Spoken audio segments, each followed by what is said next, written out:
All right, the 1996 Buick Roadmaster needs an oil pan seal. And it wasn't too hard to figure out. There was a bunch of oil all over the oil pan. And you see over there, that's the dust shield here. Transmission, oil pan. But when I got the vehicle, there was oil everywhere. Couldn't figure out where it was coming from. So at the advice of some very good friends, I said, clean it up with brake clean the bejesus out of it, and then run it for a while. Well, the end result is you can see the oil coming from up there. And that's the oil pan gasket seal. There was a concern that it might be coming from the rear main seal, but we have no reason to believe that it's from the rear main seal. Hopefully you can see that it's the oil pan gasket that is oozing, and oozing a lot. The rear main seal looks good. Everything else looks good. So the next project is going to be replacing the oil pan gasket, and you can see how it's wet up there. Now, my research has shown that it's not the easiest thing to do. The biggest issues you'll see the engine mount bolt there, and one over here, which has to be released. Once that's done, then you have to either lift the engine from down below, and I've seen some people do it from right here. Now, is that the right way to do it? Don't know. The other way is there's some lift points on the top. Either way, I have to disconnect, like I said, the motor mounts, the starter, the oil level sensor there. And so it'll be a project. These are 10mm bolts holding the oil pan up against it. And then on the corners, on each corner, there will be, I think it's 5/16. This bolt right here, there's 4 of these. And I think their torque spec is like 14 to 15 foot-pounds. And then the 10mm bolts that go along here are 7.5 foot-pounds. Let's see if I can get them in there. Yeah. Right there. Hopefully that's visible. So it's going to take a while. But the key is you have to be able to lift the engine up by one or two methods, either from the top or the bottom, and then the pan will slide out. So that's the project for right now, is my first oil pan gasket. Yes, I'm going to get some professional help. Never having done it, having to lift the engine partially up, I think it would pay. So I'm going to do all the preliminary work. Like this is where the oil filter goes right there. It's got a 6mm Allen, 6mm Allen on the other side. I'm gonna release those, drop that down. Like I said, disconnect the oil level sensor. Do a lot of the stuff that someone with my limited skill can do. And then I will have my professional help me with the pan and lifting the engine. And I've got everything in order. So I'm looking forward to this. It'll be interesting. And also it's leaking like a son of a gun. It was leaking so much that we weren't sure if it was from the transmission back here, if it was here, what it was from. But I did follow the advice of my very knowledgeable friends who said, clean the bejesus out of it. I did. We discovered it. It's the oil pan gasket. So I'll see you when I see you. Now we're looking at the top of the 5.7 liter Buick engine. It's an LT1, yes, iron heads. Now, I'm We're still working on getting the engine oil pan off. Part of the problem is you have to raise the motor up in order to get the last bolts on the front end of the oil pan. Two ways so far that I've discovered to do it. One, I believe, is you take an engine lift like that, and after you take off the air cleaner assembly, you hook it on right. Now, let's see if I can see, right here. Hopefully you can see that when my finger comes out of the way. Right there. And then after you removed the bolts that hold the engine mounts in, you lift the whole engine up about 2 or 3 inches. Apparently it's pretty easy to do. I've never done it. I'm going to have a friend come over who has a little more experience and make sure I'm not screwing up. There's no advantage to doing it yourself if you end up costing yourself further repairs. So I'm going to take the air cleaner assembly off. You don't really need a video of that. It's not that hard. You know, you unscrew stuff, you pull it off, you get some access to that bolt right there. And we'll go from there. And hopefully Jacob will be over. He's doing some errands. The other way is, I forgot to mention that, is you can actually put some wood blocks underneath the crank and then take a jack, a transmission jack, and slowly raise it up. Jacob tells me you can do it either way. I think I'm going to wait to have a professional come over and bless the approach. It seems more logical to do it using that bolt there, because I'm not then pressing on the crank, the bearings, the seals. Just part of me says that doesn't feel right. It may be perfectly fine to do it that way. In fact, if I did it that way, I'd have fewer parts to disassemble here. But given how far I've gone, not a big deal. So all right, folks, a little hard to see, but we're getting the 2 bolts that are on the passenger side towards the front. And this cute little piece of wood here supports this, and then it puts it right on the end of the crank. Might find the pulley. And I got Master Jacob, the man. Did I leave any more nuts? I think you just left one holding it in. Oh, okay. So why did I have Jacob help me on this? Because I've never done it before. I didn't want to break something and discover that I should have asked for Jacob's help. There are limitations with it being a do-it-yourselfer. So we've lifted the whole engine up so it can clear the engine mounts, partially. And then this pan front here can drop past this, whatever this thing is. What else we got holding this thing back here? Oh, no. RTV. Yeah, apparently you put some RTV on the corners. Yep. I don't know, we're gonna need to go up higher. All right. Well, I will let the man with the sensitive hands. And most of the guys seem to want to drop the exhaust, from what I could tell. Yeah, it might be holding us up. It might be hitting on the body. Oh. Well, they left the headers on. Yeah. They just undo the, probably right back here. Yeah. They're bolts to this cross brace.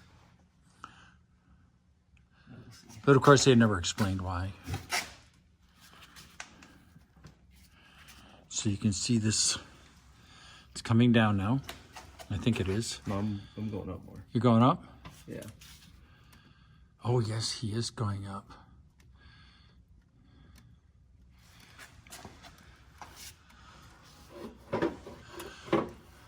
Nope. Still not enough. Not enough.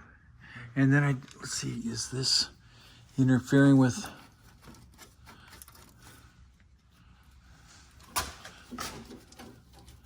Nope, doesn't feel like it's hitting anything.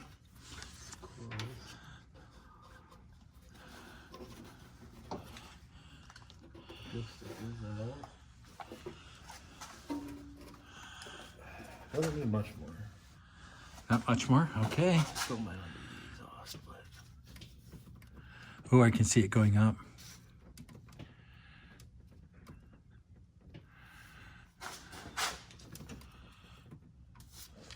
right there. Is it? Yeah. Okay, well, I hit him with some PB Blaster a while back. Need an impact? Yeah, hold on. All right, folks, this is a little disrupted on the video. I haven't been in a video mood lately, so it's just the way it is. Seasonal depression, you know. Yeah, it's SAD, Seasonal Affective Disorder, SAD, Sam Alpha Delta, SAD, Seasonal Affective Disorder.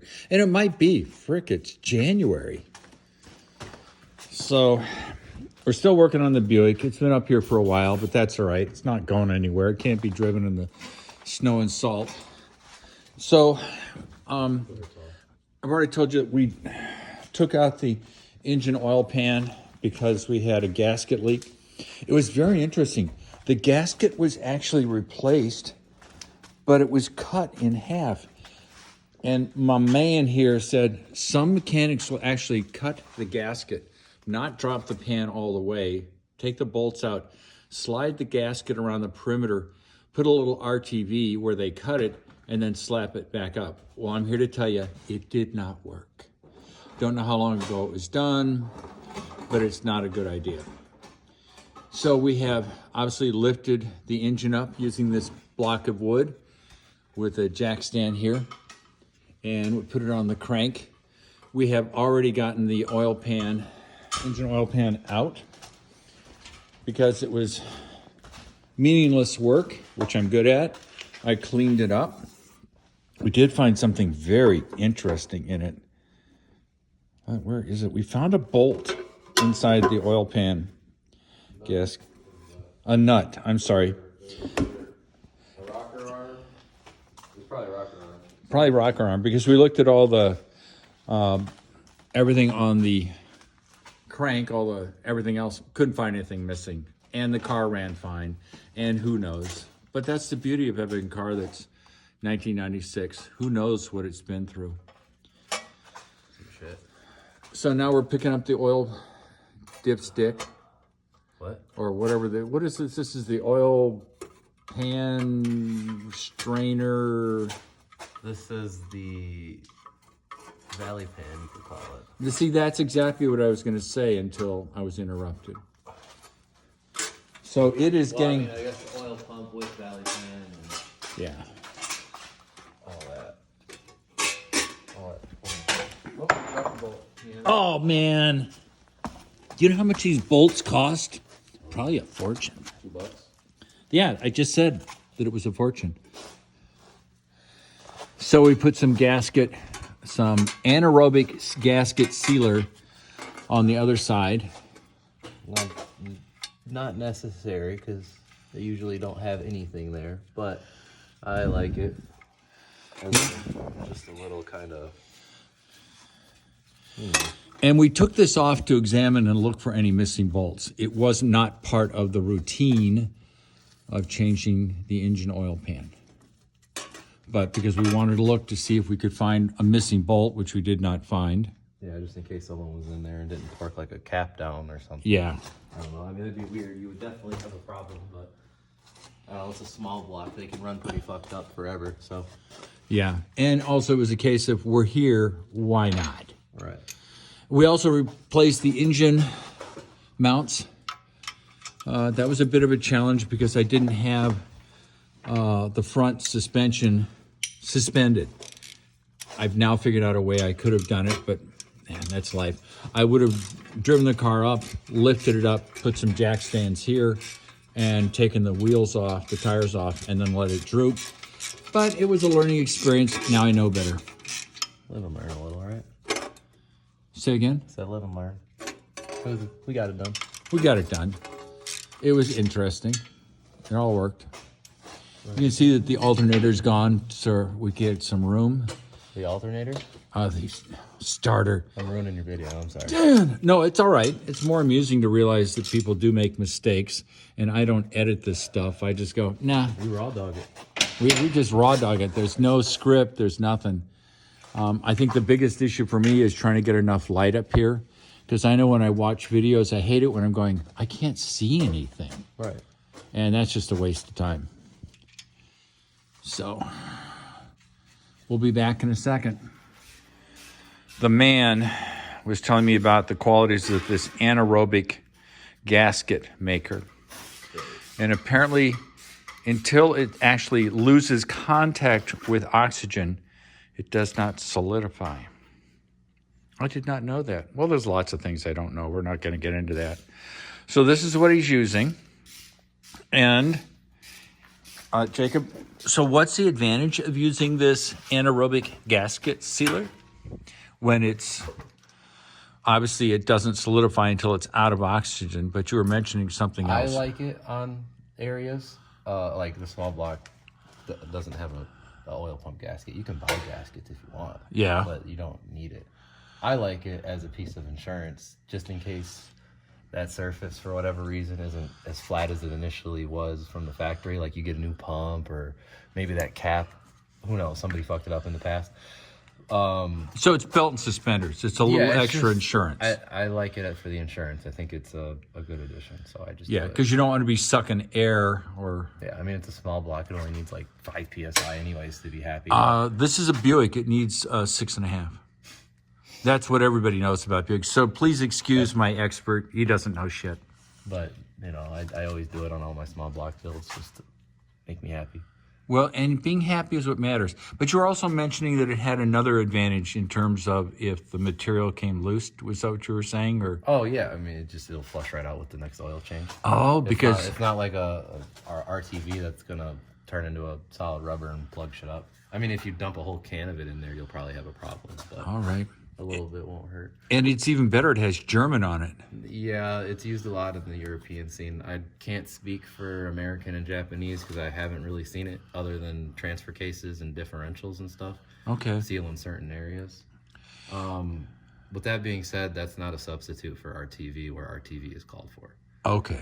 Even though it looks like it sort of is a substitute, if you look at the little orange. Yeah, that's made, I forget so if you really break down the technical side of like when RTV is used, when that's used, and different types of RTVs, they all have a specification of how much of a gap they're all made to fill. Oh, okay. So they're designed to fill a gap. They're designed to fill a gap and work in that. So this is like very minimal. I mean, like, this is highly machine shit. yeah, right. So if you're tearing apart like a Volvo or something, a newer Volvo, actually not even newer, anything mid 2000s, early 2000s, mid 2000s, the cam cover is actually made uses that to seal it down. Okay, because it holds the cams in place too. It's not just a valve okay. cover; it's a cam carrier. The 1.8 T Audi engines, Volkswagen Audi engines, same thing. Although the early ones used RTV, and through my own trials and tribulations, I tested that over using RTV. One, super easy to clean compared to RTV. I mean, okay, you wipe it off, it's gone. But it sealed in that case where RTV was called for over the anaerobic stuff. So I've learned something, which I will promptly in a month sort of go, I sort of vaguely remember what it was about. Well, it'll be on the internet, so someone will forget it, or someone will say you're wrong. Yeah. Oh, I have people tell me I'm wrong all the time, and I look at them, how can I be wrong? Can't remember a goddamn time I was right. Yeah. See?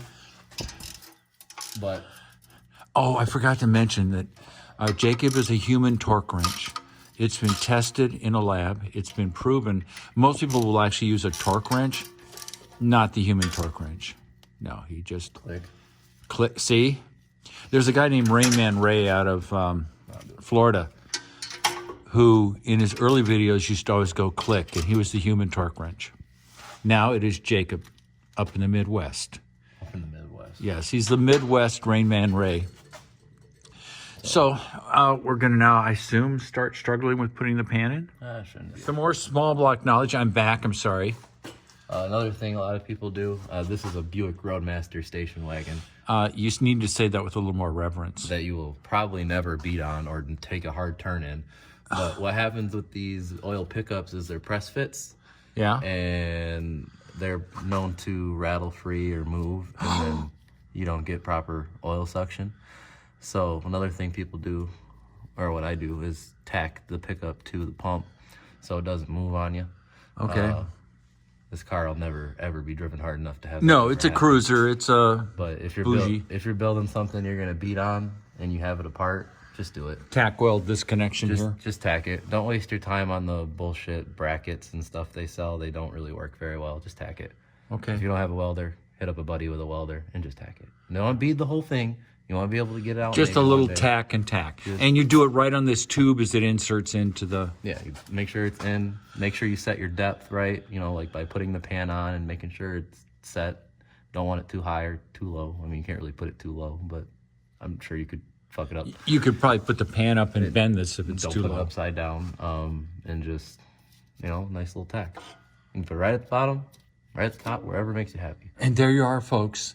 You've gotten some tacky knowledge. Nobody's laughing. I thought that was a riot. They might laugh at home. Yeah, as you're going to sleep. We'll be back. So you just prep. Oh, you're putting the RTV on the corners? Yeah. Okay, let's see. Where the mating surfaces meet. Yeah, that's standard on gaskets, right? You always take the mating surface Yeah. and put some RTV. Yeah. Yeah. Yep. Okay. God, this thing will be good for another 30 years. Oh, yeah. Oh, it's a Chevy. It's a Chevy. Maybe called a Buick, but it's a Chevy. It's a Chevy. All right, that's a dab there. Okay, I can see you're doing the corners. Yep. Yeah.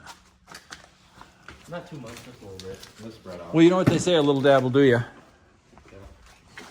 God, that's an old phrase. Yeah.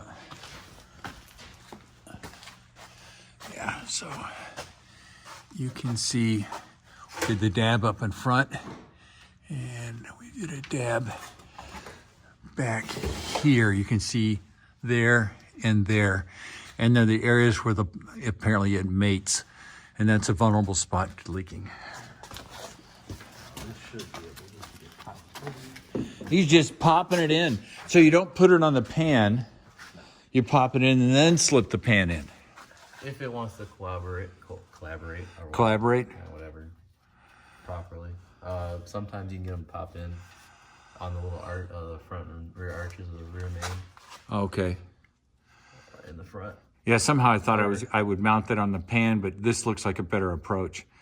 This looks like it would get pulled off if I had it on the pan, although we're not done yet. Yeah, as long as it, it'll stay up. It's always worth a shot. Plus Okay. you got the RTV up there. I always put a dab. Oh and yeah, hold the it. little RTV is gonna help it stay up there. That's the plan.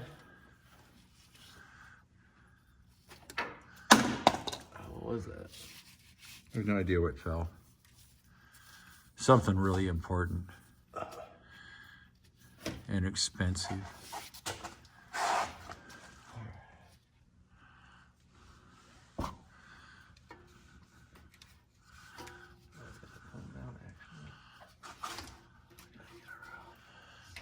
So you're just finagling it in. Yep. Because you've got that pickup tube that goes all the way far and that the gasket goes around. Yeah. So you got to kind of... Some people mention the pickup tube as being sort of a important part. A little bit. Yeah. In terms of damaging it or bending it or something like that. You don't want to do that. But it's a small block. It can handle it. It can it's a small block. Small block. And this is an LT1, correct? Yes, Gen 2. Small block with extra steps. Yes. So here we have on the wall, Gen 1. The one we're currently working on is a 1996 LT1. And that's exactly what it looks like. I mean, this is the OptiSpark. No, this is the water pump. Yes, water pump. The OptiSpark is hidden behind it, which makes the OptiSpark vulnerable to leaks. And then obviously we have the LS generation and the LT. So decided I'd mount this up here so that I could be more conversant with small blocks. Oh my God, I missed the most important part.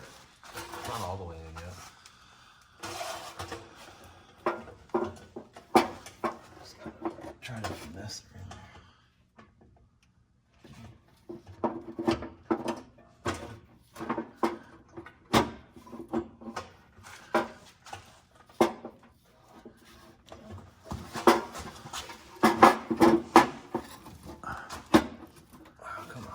Come on. You can get out of there. Yeah, it looks like you're off by like half an inch, but I'm not going to tell you what to do. No, I am. The rear cover is hitting the flywheel. Okay. Let's see if we got. I think I have a little bit. A little more elevation. Pretty sure it was pretty maxed out. Oh yeah. So obviously you can see we've got this wood block here, which was made by a friend of mine to fit in there so that it wouldn't fall off of this assembly. I've seen some people use 2x4s, which I'm sure work great, but I didn't want to have the assembly slip. All right, now I need some oil pan bolts. All right. Oh yes. Oh, nicely done.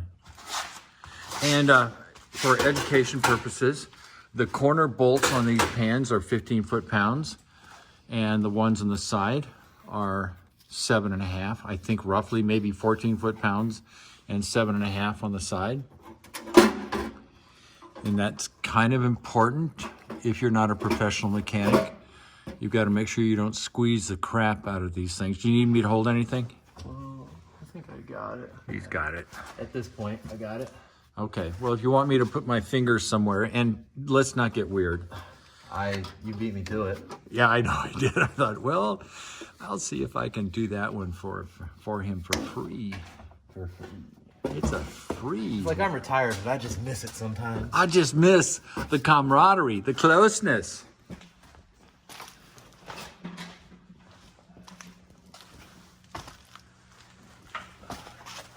Yeah. So one of the things I always try to accomplish, at least in a video, is to give enough details so that the person who might be watching this video can go, oh, that's how they did it.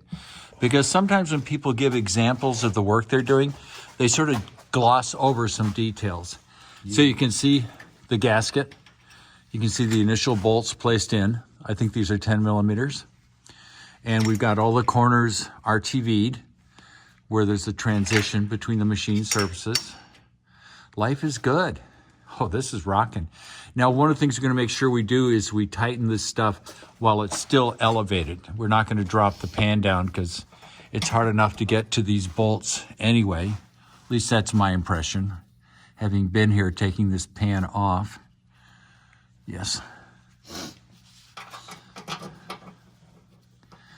Oh, a little weather report. I think it's January, is it 9th?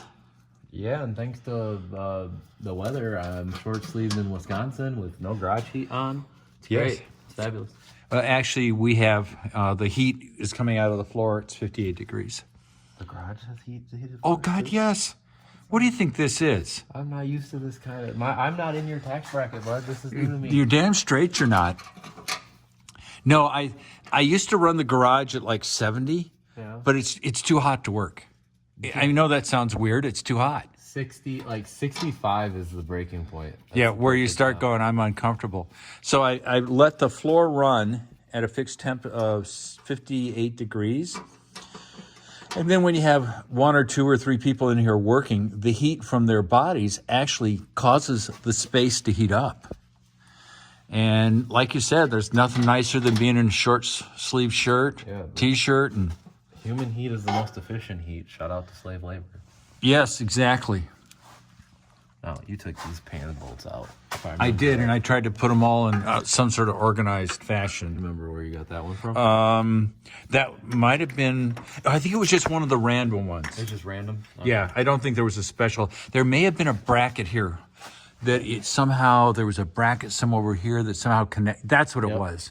Yes, there's a bracket that actually uses that to hook onto. That's what I thought. That's what you're looking for. So where is that bracket? So I was mentioning that the previous oil pan gasket had actually been cut and then slid around it. The oil pan was not dropped. And you can see where they cut it here, and they slopped some RTV there. So this was literally slid on the block. Then the pan never really dropped out. The pan, I assume, was not really well cleaned. I'm just assuming that because it was awkward to get to. Without taking it completely out, you can't really clean the pan right or the mating surface of the block. Yeah, so it was Uncle Cletus. It was Uncle Cletus, and I don't have an Uncle Cletus, so I don't mean to offend anybody who does. But that's why this leaked, is because somebody did a sloppy install on the previous engine oil pan gasket. This was torn here because when we just pulled it out. So just a heads up, when I got this vehicle, there was a fair amount of oil on the underside. Couldn't quite figure it out. It was because there was oil everywhere. So I took some brake cleaned the whole thing down, drove it around for a while to discover that it was actually the engine oil pan gasket that was leaking, nothing else. So. Without the pre-purchase inspection. Yeah. Well, they did identify the leak, but they didn't identify where it was coming from. And also, as we'll get to later, we're going to do some suspension components, which Jacob identified. I think it took, 15 seconds for you to figure out that they were worn out? Yeah. Or maybe 18. But what I learned from that is pre-purchase inspections can be a good idea if you got the right person doing the inspection, which clearly I didn't. But I had a sense, I still was able to negotiate the price down. And it is a nice vehicle, so I gotta be cool about it. Yeah, it's still a good car. It's still a good car. It's typical old Chevy shit, old car shit. It's not. But understand, we're not saying shit in the sense that we dislike it. It's just older engineering. Things that just go bad. They wear out over time. They get over greased or. Yeah. And what do you expect? A car that's almost 30 years old with 80,000 miles. Who knows? It's got a tow hitch. It may have been towed a little bit. It's an old car, but Can I haul a race car to the track with this? Probably hauled a race car to the track with it. Can I? We could. Not my enclosed. We'll do the aluminum trailer. My aluminum trailer on this? Camaro on the back of it. Oh, God, yes. And people will just think it's so cool, especially at Road America. We'll show up in a station wagon towing a Camaro ZL1 with a trailer. Aluminum trailer, of course. All right, we'll be back. This bracket, there's one on each side. They're a little different, so don't get them confused. Goes up here to provide an even pressure on the pan. So that's the idea. It fits up here. You put the bolts through it, and then it provides a more even pressure along this area so you're less likely to have a leak. Sorry, I forgot that. Stuff happens. How did I?